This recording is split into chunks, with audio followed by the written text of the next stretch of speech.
So a question I've had a lot of calls from people and emails about lately is bridge programs.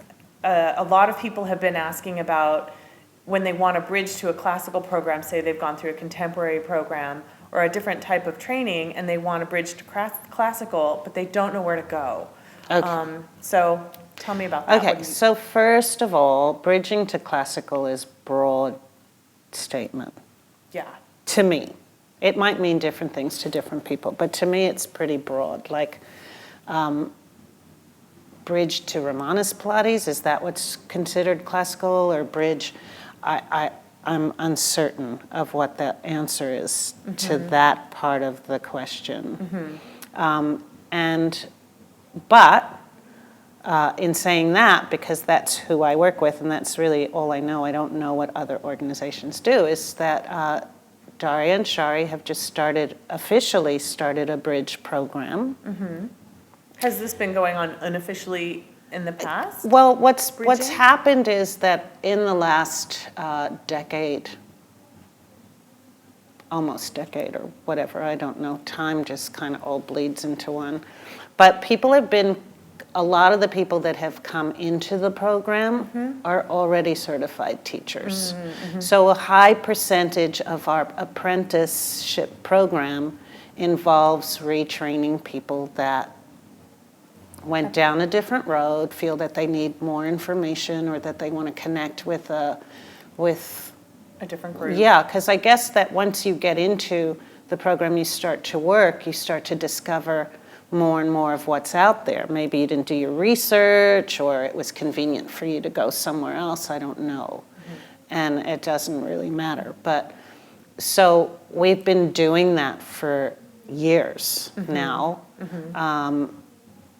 And this is, I say official, because it's now part of the programs that we offer. So it's another section of the program that we offer, which is very cool. So it's official. It's a bit more structured, where it wasn't structured before. It was like, oh, well, they're already teaching. Do they do all these hours? Do they not do these hours? So now they've kind of set it up so that it's a very clearly defined what's required in order to bridge into Romana's Pilates. And where could someone go for that training or find out more about it? Well, to directly email Daria. Okay. I'll put the link in the description. At Romana's Pilates, and she will give them the information, and then they can correspond with her to find out. So at this stage, I think that's done in Florida in her hub. And then if they come from different countries, they can then come and train with those of us that are spread out all over the world in order to fulfill their hours and training, basically. So it's not just hours, but would go only to Florida for a seminar. At this stage, and then they would have to finish with whomever. That is part of a level teacher. Pilates. At this stage. Okay. So they're it's everything that you start, it's always trial and error. And so they're just seeing what's going to work and how best to really structure it and keep it in the way that they've seen is as most opposed beneficial. To making those people start over from scratch. Now there's a structured way that they can come into the program and learn. Yeah. Very cool. And it is cool. It's good because it's just opening it up. And when you say go through a bridge program with Romana's Pilates, are you able to, at that point, consider yourself, when you finish, a Romana's Pilates teacher and go to continuing eds and conferences? So long as you sell your equipment.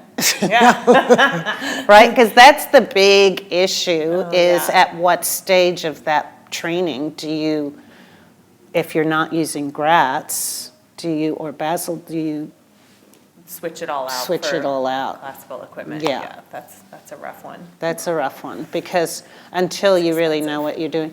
But I think that one of the things that I do know about the program is that you have to have been a student of a classical program, so to speak. So I would assume that if that was the case, you would already have some knowledge of how to work with this apparatus and even perhaps own it. I see. So Yeah. students who are eligible to be part of this bridge program have Should be clients of started. yeah, they should know the work. So So it they wouldn't would, necessarily be someone who completed a contemporary education? yeah, if or- someone, let's say someone, we have a lot of those kind of people who completed a contemporary education and they somehow found your studio and they become a client of yours and they're a client of yours for years. I don't know how people do that, even though they're teaching.